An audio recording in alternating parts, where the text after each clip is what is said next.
সমস্যা করতেছেন আবার হাজরামো করেন। হ্যাঁ দাঁড়ান দাঁড়ান আপনি দাঁড়ান। আপনি এলাকাবাসীর যুব সমাজকে আপনি নষ্ট করতেছেন। আপনাকে বহুত দিন হচ্ছে আমরা ফলো করতেছি। আপনার প্রত্যেকটা আপনার যুব সমাজকে নষ্ট করতেছেন, বুঝেন নাই? হ্যাঁ দাঁড়ান, আপনার দাঁড়ান। আপনি কেন যুব সমাজ নষ্ট করতেছেন? আপনি করছেন, আপনার যুব সমাজ, আপনি কেন যুব সমাজ? আপনি আমাকে ফোর্স করছেন কেন বলেন?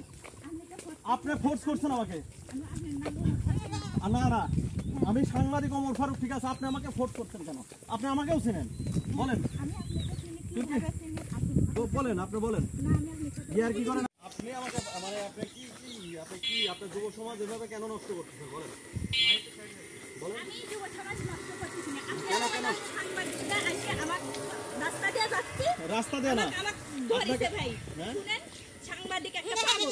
হ্যাঁ পাগল, হ্যাঁ সাংবাদিক পাগল হয়। হ্যাঁ, আপনি মানুষকে পাগল বানাচ্ছেন কেন? মাথা খারাপ হয়ে গেছে। আরে পাগল বানাচ্ছেন কেন? কারণ এই সাংবাদিকের বোকা মানুষ তো, না মাথা ঘুরছে, তাই সাংবাদিক সময় পাচ্ছে না কারোর সাথে, আমার সাথে সময় কাটানোর লাগি। দেখেন ভাই, আপনারা ভালোভাবে দেখতে থাকেন কি করছে সাংবাদিক।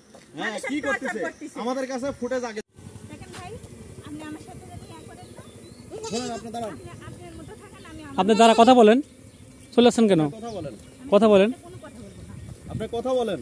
এক সেকেন্ড তো বলবো না। তাহলে আপনি কেন আমার সাথে এরকম ধরনের বিহেভ করলেন কেন? আপনি আমার সাথে এরকম ধরনের করলেন, আপনি আমাকে ধরে ধরলেন কেন? আপনি আমাকে কেন ধরে ধরলেন বলেন? বলেন, আপনি আমাকে ফাঁসাবেন জন্য ধরা ধরছেন? হ্যাঁ বলেন। হ্যাঁ দ্বারা কথা বললেই তো হয়, দ্বারা কথা বললেই তো হয়। আপনি বলেন না কেন? আপনি ফাঁসানোর জন্য ধরা ধরছেন?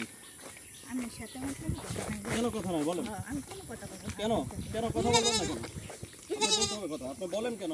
লেখা আছে, বুঝেন নাই? রাস্তার ঘাটে আসি কোনো সাংবাদিকের সাথে ইয়া নাই। আপনি বলেন, আপনি কেন এভাবে আপনি যুব সমাজ নষ্ট করছেন? বাড়ি বাড়ি কাজ করিনি। না, আপনি আসতে পারেন, কিন্তু কেন আসছেন আপনি জানি, কিন্তু বুঝলেন নাই? আপনি কেন আসছেন আমরা জানি।